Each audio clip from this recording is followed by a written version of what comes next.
Harlem sports fans, to another edition of Around the Rim. I am your host, the Dudster, Nestor Dudley.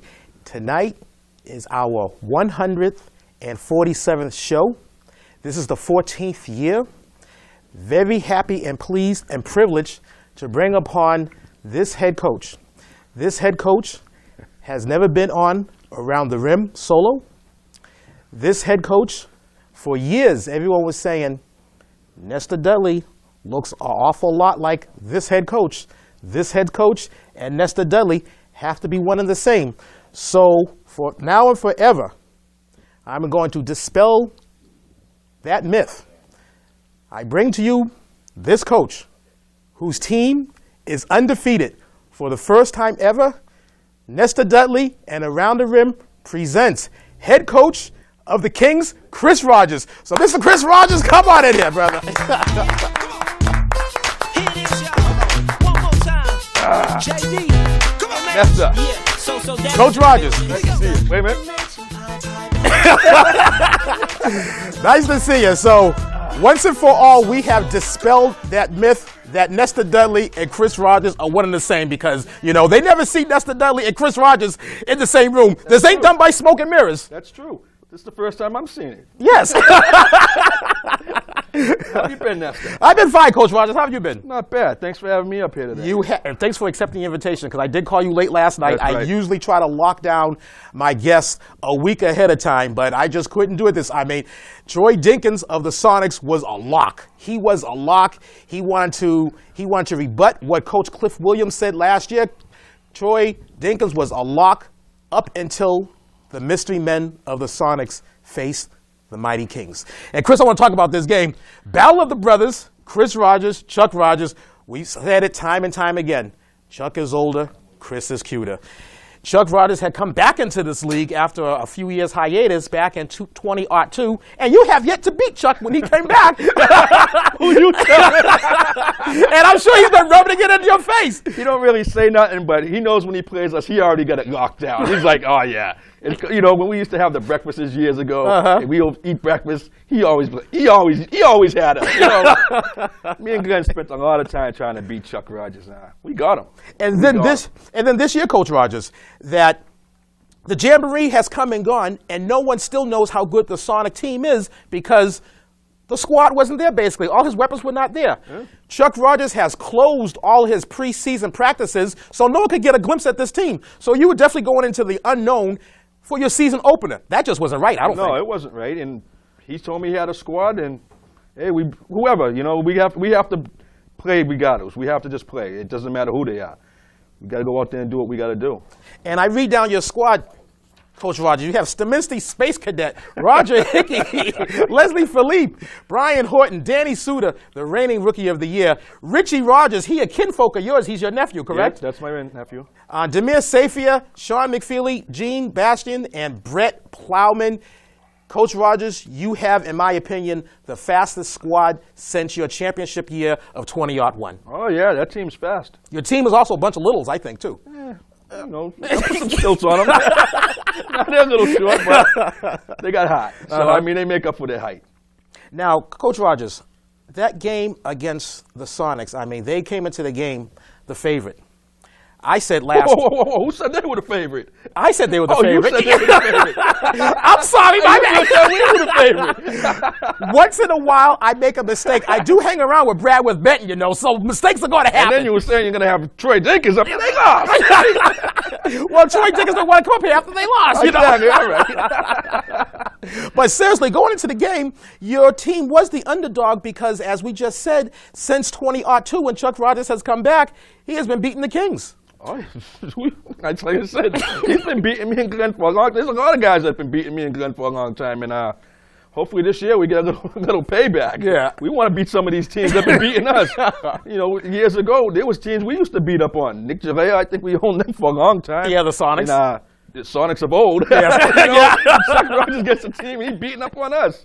Just ain't fair. Yeah, it's just but I got to tell you, the energy level going into last Sunday's game, and I had said before the tap-off that the energy level was reminiscent of playoff atmosphere. I mean, Coach Chris, literally almost every single Rogers that has been born in the past 50 years was at that game. I'm serious. I mean, you had Chuck Rogers, you had Gary Rogers, both representing the Sox. You had yourself, you had Richie Rogers, who plays for you. Tracy Rogers, your lovely wife, was in the house. Jamil Rogers, Ashley Rogers, Nicole Rogers in the house. Gladys Rogers in the house. I seen Donnie Rogers, Greg Rogers. I ain't seen Greg Rogers at a game since 1992. Karen Rogers, Audrey Rogers. Audrey Rogers was there. I didn't see Beanie Rogers. Beanie Rogers wasn't there? Beanie Rogers was not there. I could have sworn I seen him. He was not there. He was not there. But virtually, now, if I had seen Eric Rogers, I'd have just fallen out. It did. It really felt like a playoff game. It felt like, wow, we're going for the championship here. All these people, for the first time in years, we had fans. Yes. It seemed like everybody always wants us to lose. Now, Coach, how do you prepare for a team that there's virtually no scouting report on, no video footage, no one's seen anything? You know, Chucky and Gary aren't going to give you any clues. How do you prepare for a team like that? We just prepare. Every game, we just prepare. We don't care who they are. Mm-hmm. We're coming to play. We're here. We're coming to play. We can't bring nothing less. If we want to win games, we have to play. No matter what the other teams are, what they look like, how tall they are, it don't matter. I got short guys, tall guys, we're chopping them down to our size. Yes. We're winning games. Yes. And the way you guys have won that game, Danny Suter, with roughly 25 seconds to go in regulation, hitting a big three. You guys were down by 2. He hit that 3, put you up by 1, and it was just basically, at that point, don't do anything foolish. Don't foul them. Oh, yeah. Because they had to come to you, and time was running out. But that shot that Danny hit, I have to, say that was all Glenn Higgins. Glenn Higgins takes him and shoots with him all the time. I mean, that was definitely a Glenn Higgins shot. Oh, so you give Coach Glenn Higgins credit. Oh, yeah. This team here, from the top all the way down, is a total team effort. Every guy got to play. Every coach got to do their job. I mean, it's a team effort. And Danny Suter, that shot was his shot. I mean, he lined that. I mean, that I've seen him hit threes now for the past couple of seasons. That I mean, that was no lucky shot. Let's get it out of my hand. Yeah, that was a good shot. When it left his hand, I was like, "Hold, that's going in." I thought it was a Toyota commercial. I jumped up too. And I have to tell you, Coach Chris, that when that shot went up, I happened to be on the Sonic side. I wasn't on the Sonic side rooting for them, I promise you. But I happened to be on the side. Looked like your dome is glistening like. Oh man, it's hot in the studio. Like your brother Chuck. And I was gonna segue into that. I was on the other side when Suter hit that shot. Chucky and those Chucky faces. I mean, I know you didn't see it because you jumping for elation. But that dome was a glistening. He didn't like it. Oh, I know he didn't like it. Gladys had her mouth open too. I bet you that whole side had their mouths open. We were cheering, they were sad. Feels good because it's usually reversal roles. They're usually cheering and we're sad, so hey. You know, that was a big, big win, and the Kings right now are undefeated. Yeah, for the first time in I don't know how long. Probably since 20 yards. Yeah, we're undefeated. Feels pretty good. I hope we keep the streak going. Well, we hear that music. You know what that means, Coach Rogers. I hated to do this to you, but you are caught up in the MNBL web. Not the web. The web. Not the web. You're on the web. Oh, no. Caught in the web. What? Just to remind folks out there what the MNBL web is about is that I can ask my guests any questions for up until 3 minutes, any questions that I want to, and it may or may not have to do with the Malden Neighborhood Basketball League. Coach Rogers. Be nice with your questions. I got to treat you like I treat anybody else. Coach Rogers, you said moments ago that you give Glenn Higgins credit for that shot with Danny Suter. Well, what I, myself, and the rest of the league want to know is why do you keep Glenn Higgins around? Oh, Glenn's my balance. Yes. He keeps so we sort of feed off of each other because, there's been times I want to quit and Glenn's right there. There's been times he wants to quit. I'm there. I mean, we never argue. It's pretty balanced. A lot of people say, why you keep that kid around? Sometimes it's pretty funny sitting there next to him. Keeps me entertained. You have your nephew, Richie Rogers, on the team this year. In your opinion, who is the best Rogers that ever played in the Malden Neighborhood Basketball League? Ooh. Chris Rogers. Yeah. I say it was Chris Rogers. How good was it to finally beat Big Brother Chuck? It was great. And I hope the next time we play him, we beat him again, because I hope we beat him for the next 10 years. If you had your druthers, and if this year's Kings can become the 20-06 champions, who would you want to beat in the Madness, and who would you want to beat in the Big Dance? Ooh. I don't know. Probably, I'd have to say probably Chuck in the Madness, the Bullets in the Big Dance. We have a hard time with them Bullets. Them Bullets been beating me since I played in '87. One final question, Coach Rogers. In your opinion, who has been the greatest King player to ever come through the MNBL? The King player that's come through, or the Kings player that I've actually coached? The Kings. I say the best one that's ever come through has to be hands down Warren Walcott. Okay.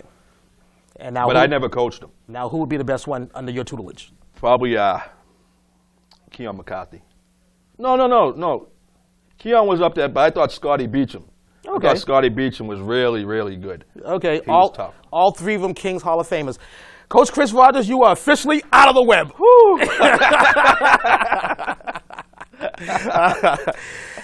This weekend, Coach Rogers, you have a tough weekend. You had a tough season opener. You had a tough week 1. Your week 2 might even be tougher than week 1. You have the Hawks Saturday. You have the Lakers Sunday. You're facing 2 other unbeaten teams. I know, it's not fair. I don't know who made the schedule. Because the week after, it's just as tough. The hits just keep getting harder. So, I mean, we have to just prepare. We have to go do what we have to do on the court. We have to play hard, play smart. Now, obviously, I do not expect you to give me any team secrets. And I know that your team does practice a half hour when this show is finished.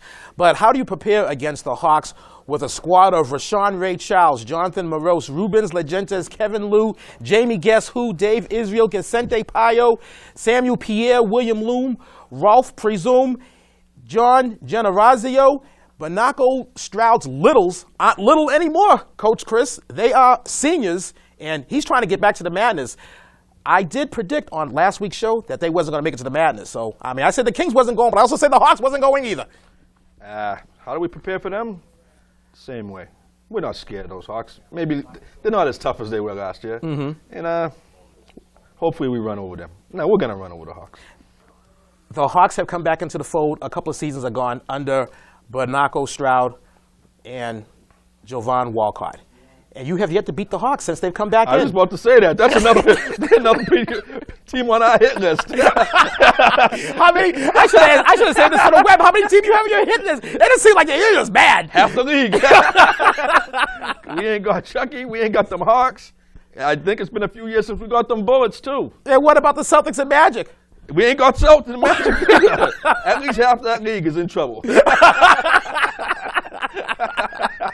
Well, when you have this Hawk squad, I mean, the weapon certainly for this Hawk squad, everything flows through Jamie Guess. We've said this now for 3 seasons. The Hawks offense flows as Jamie Guess flows. He's probably, in my opinion, the best guard in this league, hands down. He is the smartest. He sees the court. And along with his tag team partner, Ruben Legentes, that could be a tough ordeal for you guys. I think if Ruben Legentes, this man lives and dies by the 3, and they call him House, and they call him House. I think that if he could just rearrange his game just a little bit, take a couple shots inside, maybe kick what the are you rock. giving him a little advice on how to? I'm not giving a little advice because I have been saying this now for a couple seasons, and no one takes what I say any seriously. Ruben Legentes, keep shooting. But Jamie Guess, I mean, you have to give it up to him. Oh yeah, you got to give it up to him. He's good. He sees the floor and everything. But I hope that my guys do what they got to do and play him tough and play him the way they should play him. We should be all right. Like I said, we're coming for these teams. Whether they like it or not, we're here. Now, a team that we have yet to talk about, Coach Chris, is a team that you started out being a player. Matter of fact, you were the very first draft pick ever of the Lakers.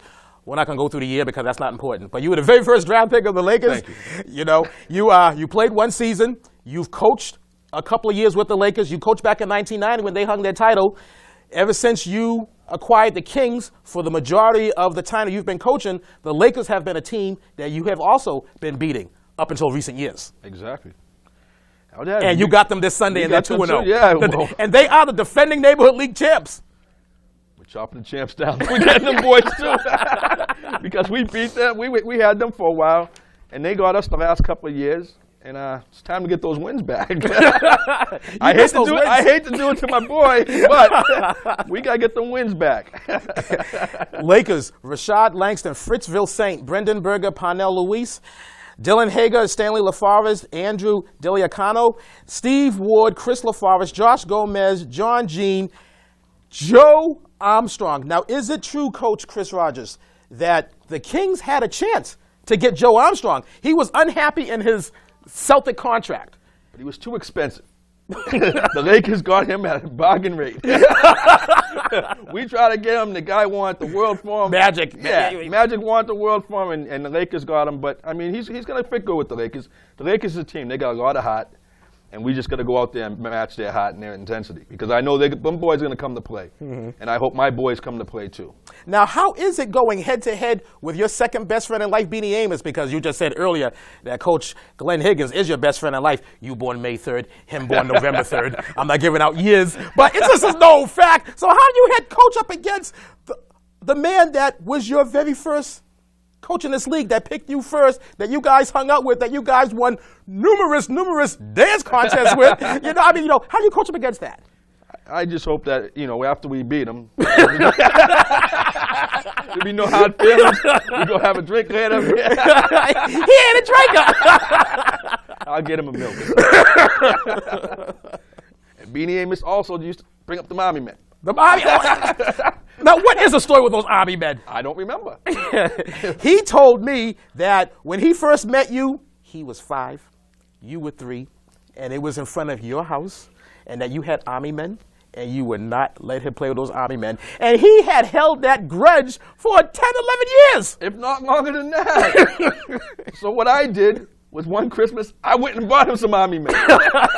And that was not long ago. It was like about 3 Christmases ago. Yeah, exactly. I mean, he was the best man at your wedding, and he even put the Army men in his wedding. He sure did. Honestly, I don't know anything about the Army men story. He remembers it. And every few years he brings it up. I don't remember.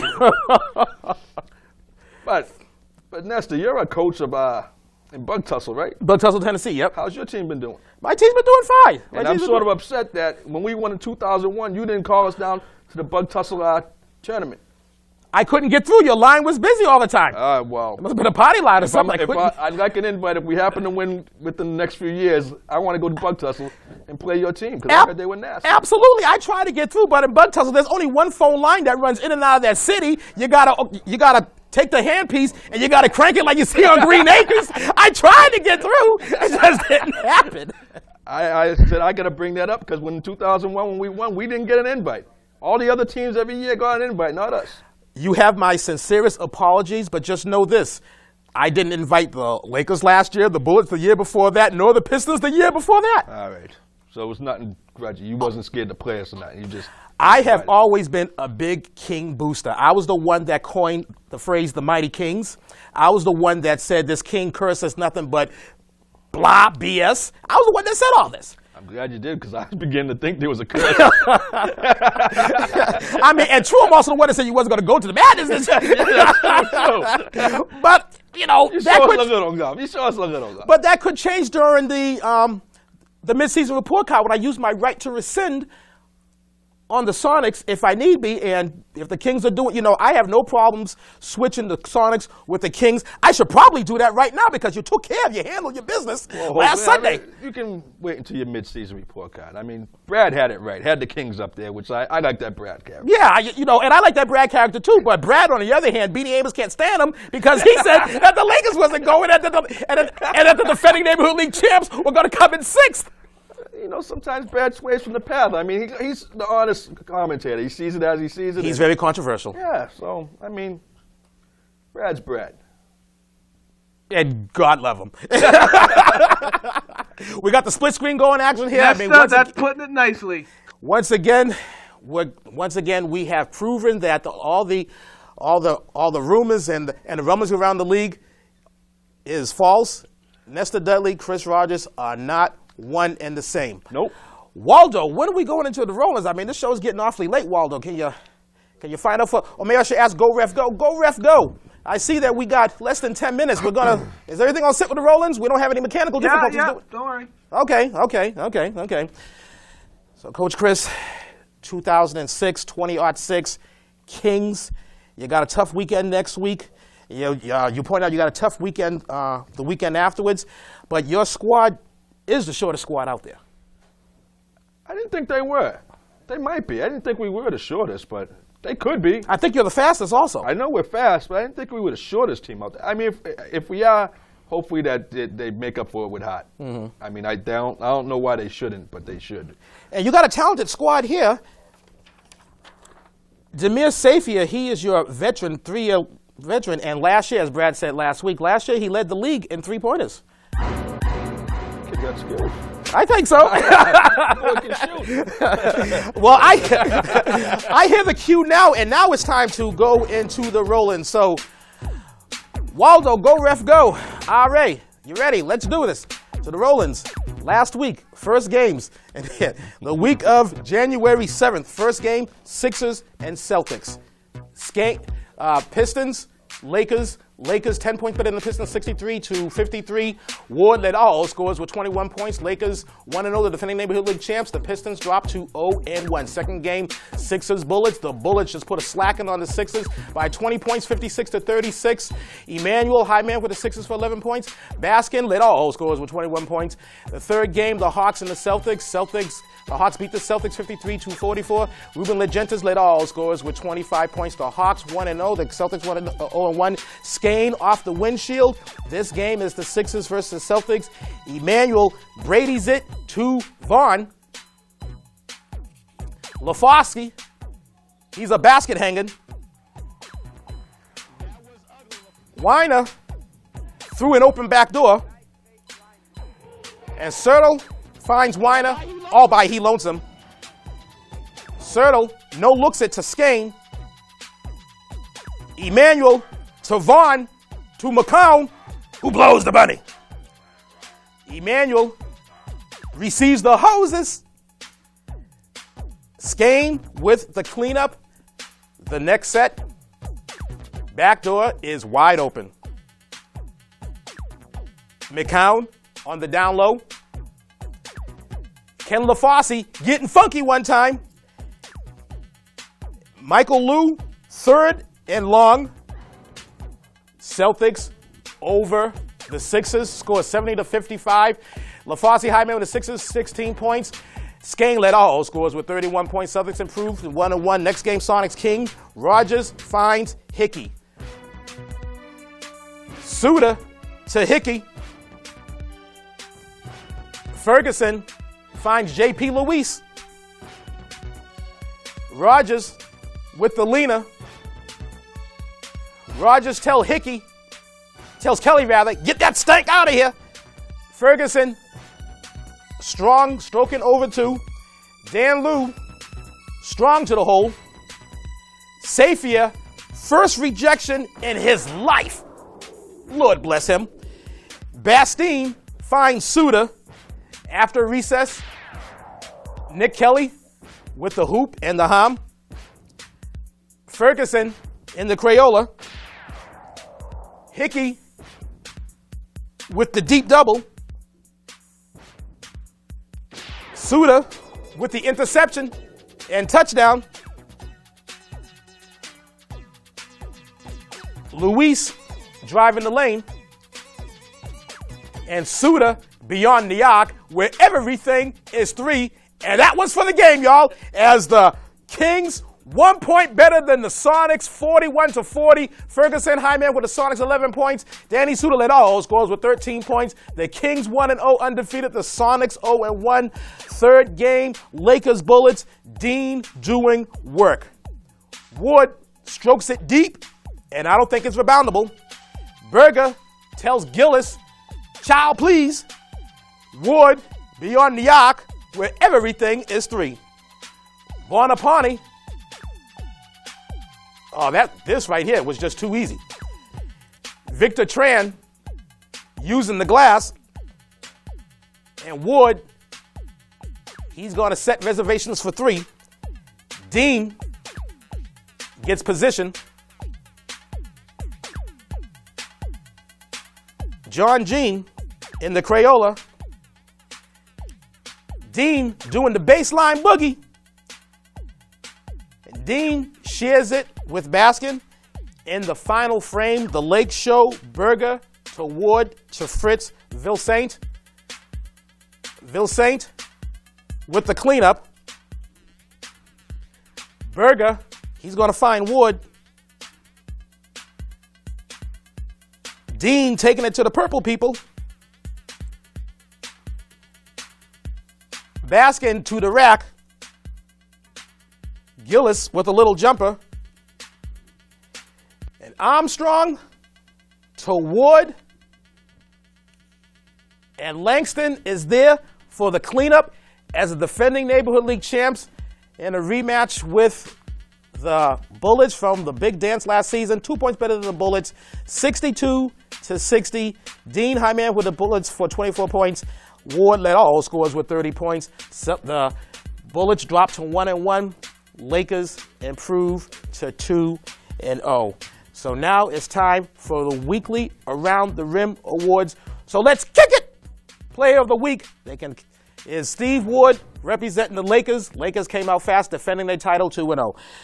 Coach of the Week goes to Chris Rogers. I didn't say Woo of the Week. I said Coach of the Week. Chris Rogers and the Kings beat Chuck Rogers and the Sonics. Team of the Week goes to the Lakers, the defending Neighborhood League champions, coming out strong 2-0. And Woo of the Week, not to Chris Rogers, going to Paul. I have to give it to Paul Conrad because he stepped up big and he came into the Cablecast booth and did that. And did your game. He got a woo for that. Give him that woo. So Paul Conrad for stepping up to the Cablecast booth. This woo is for you. Woo! Now on to the official standings. Remember, I don't care who you talk to. If it doesn't look like this, it just tain't official. We got 3 unbeatens. We got the Lakers, Hawks, Kings. Lakers on top 2-0. Hawks and Kings virtual tie. Hawks get the number 2 seed because on this planet, H comes before K. I'm sorry, Coach Chris, but that's what they taught me in school in Bug Tussle, Tennessee. Bullets 1-0. Celtics 1-0, followed by the Pistons 0-1, Sonics 0-1, courtesy of the Kings, and the Sixers, butt naked last 0-2. On to next week's games. The first game is going to be the Lakers versus the Sixers. Second game, Kings, Hawks. Third game's Pistons, Celtics. Notice the time, 3:15, because the MNBL, the league, is going to be on it this Saturday, the King Day celebration, annual King Day celebration, Anthony, Massachusetts, by the North Shore Black Women Association. One team will taste defeat in that second game, Kings versus Hawks. Sunday's play, Bullets versus Sonics, Pistons, Hawks, Lakers, Kings. Can the mystery men recover in that first game and hopes to beat the Bullets? This week's coming on. So let's go on to the 3 splash screens, RA. There we go. Around the Rim. You can see Around the Rim live every Thursday evening, 7:30 on Channel 3. Around the Rim replays every Friday night, 10 p.m., and we play Saturday mornings at 7 a.m. On to the next splash screen. When to watch them? Each Monday, Wednesday, Friday, Channel 3. Game of the week is every Friday. The game of the week next Friday, because the game start next Friday, is going to be the Sonics and Kings. Third splash screen. Where to read them? Marlin Evening News. And if you're too cheap to spend it, go to the website, mnbl19.tripod.com. Coach Chris Rogers, I'm hearing the music. We're out of here. I just want to thank you for coming aboard.